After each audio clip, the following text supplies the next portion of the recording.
Insomniac Spider-Man. Most call him the best Spider-Man of all time. Not me though, I'm sticking with these two. But I do love Insomniac's version, especially in the first game, which in my opinion is where he's at his best. The main reason Insomniac Spider-Man matters so much to me is because at a time when we had Andrew Garfield as Spider-Man I'm gonna be right back. and Tom Holland his inexperienced fanboy Spider-Man, Insomniac's take felt like a breath of fresh air. Not only do they treat his character with so much respect to the source material, but he's genuinely in his prime. Having a Spider-Man being just starting off instantly, not with an origin story or with him in high school, felt so refreshing because for so long, every single adaptation just had to start him off in high school. Spectacular did it, Ultimate did it, the Amazing Spider-Man did it, and the Home trilogy also did it. But this Spider-Man is just has been Spider-Man for 8 years. He's so much more experienced and competent. This isn't a Spider-Man that's going to start getting nervous whenever shit goes bad. He just has it under control, regardless of if some of his villains escape, regardless of if a crane is falling. And it's so awesome seeing him be this capable, like competent in battle as well. And he's just so great in almost every aspect in his life. He does struggle, especially when it comes to balancing Spider-Man, but that makes sense, obviously, when it comes to his job as a scientist at Octavius Industries and just being Spider-Man. It's amazing. They get the whole when Peter Parker wins, Spider-Man loses thing, and when Spider-Man wins, Peter Parker loses, down to a T. And yes, it's not like it's all sunshine and rainbows or everything's perfectly written. There are some instances in the story where Peter is purposely nerfed or, struggling when I feel like he shouldn't struggle. But that doesn't happen as often as most people think, especially not compared to Spider-Man 2. They treat his character with so much respect, and it's just amazing seeing Insomniac Spider-Man. I replayed the game recently and it still holds up to this day. It's genuinely one of the best pieces of Spider-Man media out there. And Miles Morales, he's still great. I know some people think he was nerfed because he's able to defeat Scorpion and Rhino at the same time in the first game, but in Miles Morales, he gets knocked out by Rhino. But I feel like people are just not understanding this battle. In Miles Morales, first of all, not only is it not his game, but that doesn't matter. What it is in the game, we see Peter fighting a Rhino and he's still keeping up. Whoa, great arm. You ever pitched? Seriously, you're AAA easy. Whole new career just won in New York. Love this town. Coming for you. Man, he's too good. He's being capable. Even Miles comments on it. And we see him actually, be Spider-Man. It's pretty awesome. But then what happens is after this big explosion, you can even hear it in Peter's voice. He gets tired, disoriented, and Pete, are you okay?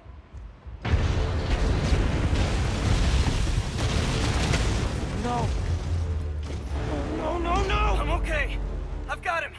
Headed your way. Be ready.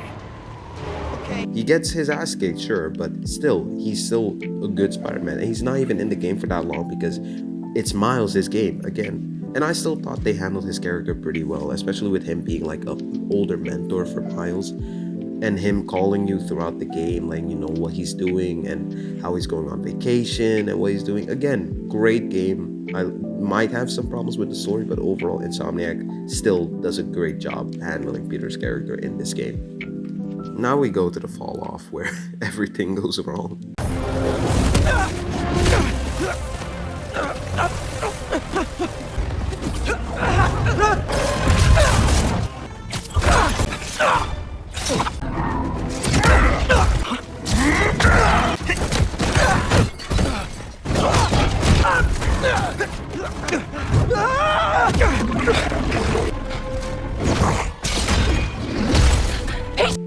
Peter in Spider-Man 2 was handled so poorly, it genuinely hurts me as a fan of his character from the first game and Miles Morales, seeing him being like this in this game. For starters, Peter is a lot more incapable and incompetent in this game. He is so stupid in a lot of scenarios and makes so many mistakes that you wouldn't expect a Spider-Man who's been doing this for 10 years, mind you, to make.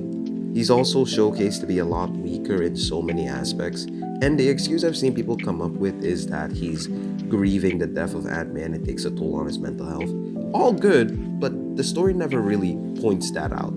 Yeah, they talk about how Peter is still hung up over Aunt May and how he's not able to move on and he's struggling with that, sure. But that doesn't really relate to his powers because in this game, Peter, it's already probably like 2 years since the first game.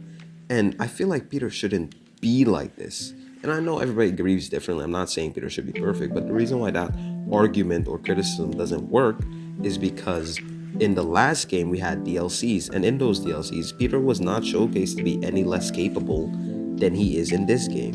In this game, Peter gets his ass handed to him. It hurts so much. And you see people trying to defend him and saying like, oh, he's not nerfed, he's just struggling and this like that. But he's so badly nerfed. He also lacks a backbone in this game in a lot of cases. It's so bad that Peter with Anti-Venom, mind you, it's essentially an antidote to the Venom symbiote, gets knocked out by Venom for a solid 15 minutes. And then Miles has to put up a fight against Venom, and Miles puts up better numbers. And the excuse I've seen people make is that they purposely nerfed Peter to make Miles seem stronger, which I don't get it because Miles was also nerfed in this game and makes stupid decisions, just not as much as Peter because obviously he lacks the screen time. Peter, we're almost like 40% with Miles and 60% with Peter. And it was just really sad. And for that, I genuinely just feel so angry. I don't know what or who at Insomniac looked at what they did to Insomniac Spider-Man, especially because when the game was announced and all the hype phase, everything, people were so excited because we were like, okay, we're gonna see the best version of Spider-Man finally get the symbiote. How is it gonna buff him? How is it gonna affect him? And he's washed. It hurts to see it like this. Hang on.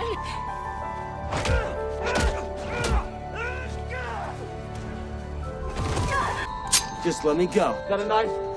Is that a real knife? Yes, it's a real knife. My weakness, it's small knives. Just let me go. Anything but knives!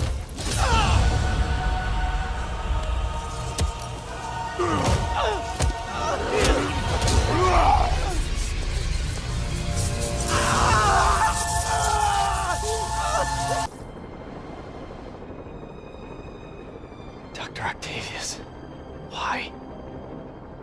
How did I let this happen? Just got a call from the hospital. They said you went AWOL. I need to get back to work, The doctor said you still have 14 broken bones. which means I have 192 non-broken ones. Thanks for taking care of me, by the way. Now that's spider strength. Connor said we can't save him, so we have... I can't lose him, Miles. I can't do this again. Harry's still in there. And we're gonna fight like hell to get him back.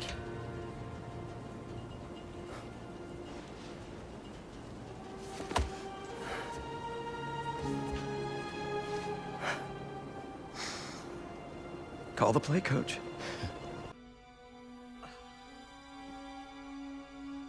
They say she could go at any moment.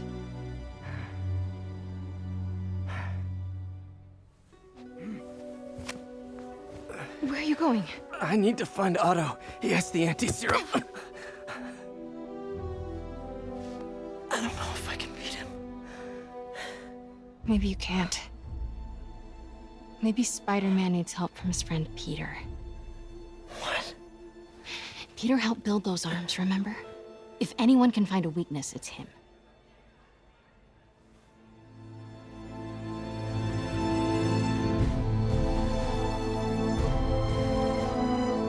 Go get him, Tiger.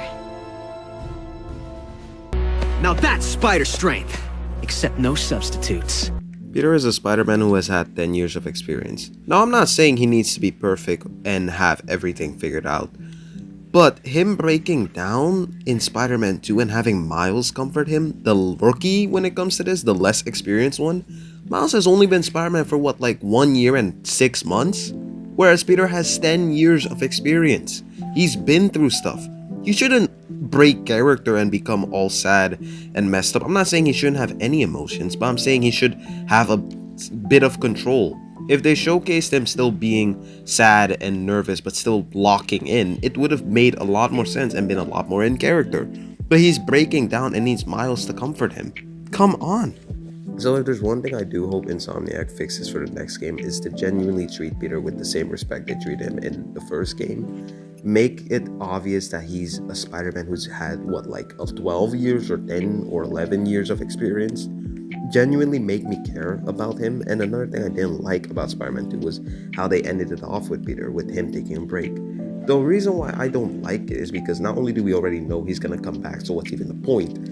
I just don't like it because in the Miles Morales game, it was already stated that Peter is able to take breaks while Miles patrols the city. He literally asked Miles to patrol for him or keep cover for him as Spider-Man. They're essentially like co-workers. So I don't understand it. And Insomniac, please do Peter justice. All I have for today. I'll see you guys in the next one. Peace. Now that's spider strength, except no substitutes.